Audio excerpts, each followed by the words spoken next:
제 로맨스 특집에서 다뤄진 사랑들은 사랑으로 발전하거나 시작하거나 하는 사랑의 초기에 대해서 다룬 작품들입니다. 하지만 현실의 사랑은 시작만 할 수는 없죠. 우리는 가끔씩 추접스러운 사랑을 하기도 하고, 그러다가 찌질한 이별을 겪기도 하고, 아름답게 헤어진다고 앞에서 말해놓고 나중에 보니까 내 뒷담화를 엄청난 것을 본다든지, 이미 지난 사랑에 미련을 가져서 계속 전환한다든지, 발전하거나 시작하는 사랑이 가장 설레고 흥분되지만 우리는 그 뒤의 이야기들도 알아봐야 합니다. 하지만 너무 추접스러운 이야기부터 볼 수는 없지요. 이미 떠나가버린 그리운 사랑, 그리고 새롭게 찾아온 그대, 강풀 작가의 그대를 사랑합니다로 더 다면적인 사랑을 보도록 합시다. 야속하니만치 햇빛이 밝은 날, 장례식장에 두 영정사진이 나란히 서 있습니다. 나이가 어떻게 되셨었지? 80 가까이 되셨었지? 연세가 꽤 있으셨군. 상주와 직장 동료로 보이는 사람들, 그들은 상을 치르는 어르신들의 나이가 80 가까운 나이임을 듣고는 상주를 위로하듯이 말합니다. 그래, 좋게 생각하자고. 아마 천수를 누린 걸거요. 호상이네. 호상이지 그럼. 그 말을 조용히 듣고 있던 가죽자켓의 할아버지, 소주잔에 소주를 따르며 호상은 님이 라고 생각합니다. 타는 속을 달래듯 소주를 들이붓는 할아버지 앞에서 여전히 호상 운운하는 조문객들. 할아버지는 소주잔을 탁 내려놓으며 호상하지 말란 말이야.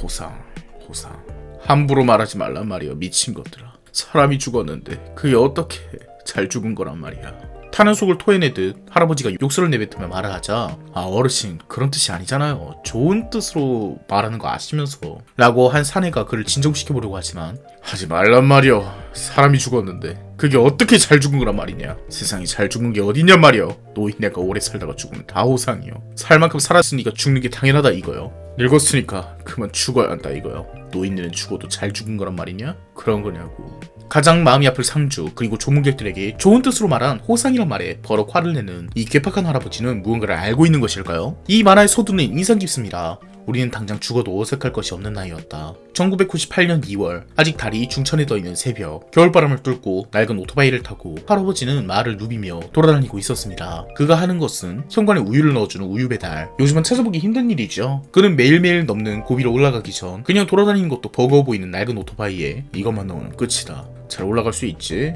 라며 나름의 격려를 해주는 것이 하루의 일과입니다. 기대에 부응하듯 언덕을 넘어가는 오토바이와 반대로 언덕을 내려오는 리어카를 끈 할머니, 폐지를 줍는 할머니와 오토바이를 탄 할아버지는 의미심장하게 눈빛이 마주치더니 그냥 그대로 지나칩니다.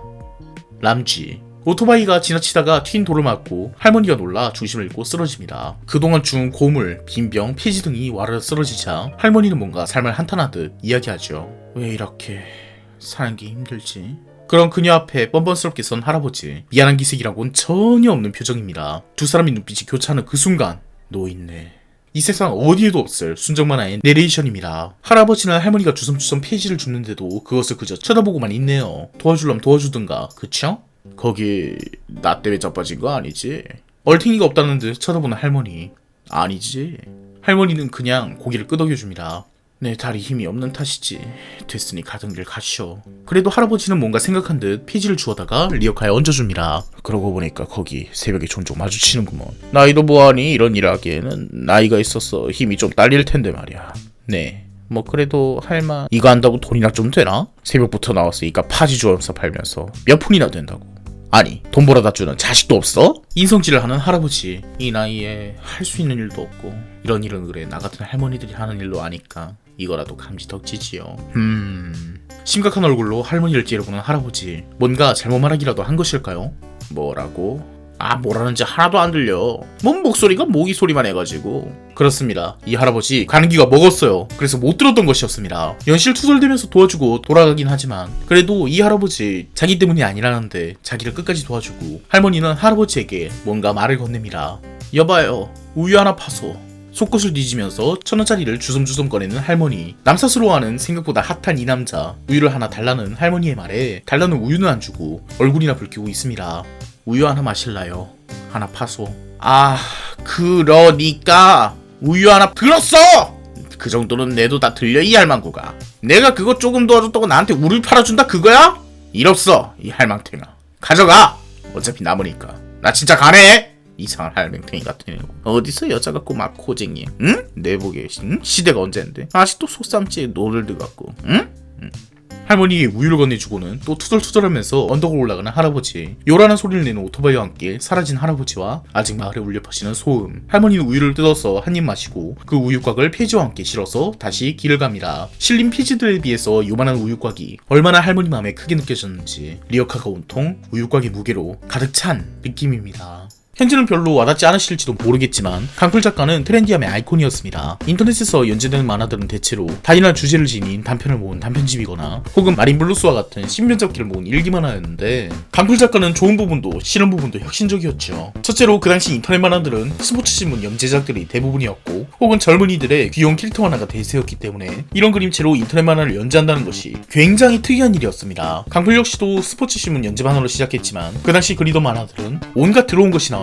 개소리를 하는 만화인 일상 다반사였지요. 하지만 강풀은 이 그림체로 인터넷 만화의 새 지평을 엽니다. 인터넷에서 없었던 단일 플롯의 장기 연재 만화, 그것도 순정 만화를 그리기로 말이죠. 그 작품이 다음 만화 속 세상에서 연재한 순정 만화입니다. 30살의 순박한 남자와 여고생의 사랑을 다룬 만화죠. 2003년 인터넷은 이 작품이 들었다 놨다고 보시면 됩니다. 그리고 이 성공이 인터넷 만화의 판을 바꿨습니다. 네이버, 파란, 엠파스, 야후 등의 포털이 만화라는 시장에 당당히 합류했고 가장 유명해진 네이버의 웹툰이라는 이름이 한국의 문화산업 중 한 축으로 발전하게 되었어요. 한국 인터넷 만화의 아버지라고 보시면 됩니다. 그의 사상적인 이유로 그를 싫어하던 사람이 있을지언정 그 당시 기준 가장 짜임새 있던 스토리로 연재하던 강풀의 만화는 별로 까는 사람이 없죠. 그리고 혁신적인 스토리텔러는 흔히 주목하지 않던 대상을 향해서 갑니다. 바보는 지적장애를 가진 승용이를 주인공으로 그의 사랑에 대해서 다루는 작품이고 순정 만화의 세 번째 주인공은 사랑에서 소외된 70대 후반의 할머니, 할아버지의 사랑을 다룹니다. 그것이 바로 이 작품 그대를 사랑합니다죠. 메인 소재는 사랑이긴 하지만 노인의 삶을 다루는 것에도 굉장히 충실합니다. 노인 빈곤율이 가장 높은 나라답게 이 작품의 여자 주인공인 송이쁜 씨는 폐지를 줍는 것으로 삶을 사는 할머니이고 이 동네에 사는 노인들 삶이 다 거기서 거기입니다. 치매에 걸린 아내를 집에 남겨두고 경비로 출근을 해야 하는 할아버지라든지 그나마 우유 배달하는 주인공 만석 할아버지가 제일 경제적으로는 여유 있는 상태죠. 제일 안 그래 보이게 생겼지만 어찌 보면 드라마의 주제로는 젊은이보다 노인이 더 적합할지도 모릅니다. 젊은이는 겪어온 삶이라고 학교 다닌 것밖에 없지만 노인들의 삶은 그야말로 파란만장한 곡절 그 자체니까요. 그들을 사랑합니다가 아니라면 느낄 수 없는 하지만 현실에는 분명히 존재할 감정들이 있습니다. 가령 만석 할아버지는 이 할머니에게 관심이 생긴 것을 부인하면서 역정을 내는데요. 그러면서도 송씨 할머니에게 만나자고 편지를 쓰는 만석 할아버지의 손글씨를 몰래 보고만 할아버지의 소녀딸이 그 할머니 좋아하잖아요 라며 할머니의 마음을 전하라며 쿡쿡 찌르자 그런 말은 죽어도 못해. 이제 얼마나 되었다고. 남녀간에 그런 말은 서로 알아가면서 그렇게 몇 년은 지나요. 몇 년. 그래, 우리들 나이가 살 날이 많이 남은 것은 아니지. 나이라는 것은 보수적이고 꼬장꼬장한 만석 할아버지를 만난 지 한 달도 안 돼서 고백하는 저돌적인 남자로 만들기도 하고 말해요 당신을 사랑합니다 하고 할아버지의 등을 떠미는 소녀딸에게 연아야 우리 나이 때쯤엔 여자에게 당신이란 말은 말이요 여보 당신 할 때 당신이야. 당신이란 말은 못 쓰지. 내 먼저 간 당신에게 예의를 지켜야지. 단어 하나에 굉장히 숙연한 분위기를 만들다가 결국 이 작품의 제목이 이렇게 결정됩니다. 그대를 사랑합니다 라고. 이 작품을 읽기 전에는 상상도 할 수 없는 얘기들이죠. 사별을 겪은 할아버지에게 당신이란 말이 어떤 무게를 지니고 있는지 같은 것은 만석 할아버지가 우유 배달을 하는 이유도 할아버지의 당신이 위암으로 돌아가시기 전 우유가 먹고 싶다는 말을 했었고 고작 우유 하나 사준 것으로 기뻐하는 아내가 못내 안타깝고 슬퍼서 우유 배달을 하기로 했던 것입니다. 또 이 작품의 다른 커플이라고 볼 수 있는 경비를 서고 있는 장국몽 할아버지와 치매에 걸려 누워있는 조순이 할머니. 순이 할머니는 할아버지가 돌아오면 늘 오늘 있었던 이야기를 해달라고 하고 할아버지는 질릴 때까지 밖에서 있었던 일을 말해줍니다. 살짝 지칠 때도 있지만 계속 이야기를 해주죠. 어느 날 늦게 출근하게 된 장국몽 할아버지가 집 문을 안 닫아두는 실수를 하게 되고 할머니가 집 밖에 나오게 되면서 할머니를 찾는 소동이 벌어지는데요. 늘 남편에게 무언가 이야기를 해달라고 하던 순이 할머니는 반대로 할아버지에게 오늘 있었던 일을 말해줍니다. 밖에서 놀았던 이야기를 하나하나 전부요. 할 수 있는 말이 없어서 못한 것이었구나 라고 생각하며 순이 할머니와 가끔 놀아달라며 송씨 할머니에게 부탁하는 경비 할아버지의 모습을 보며 누군가를 아낀다는 마음이 무엇인지 알 듯합니다. 그게 어쩌면 사랑일지도 모르겠네요.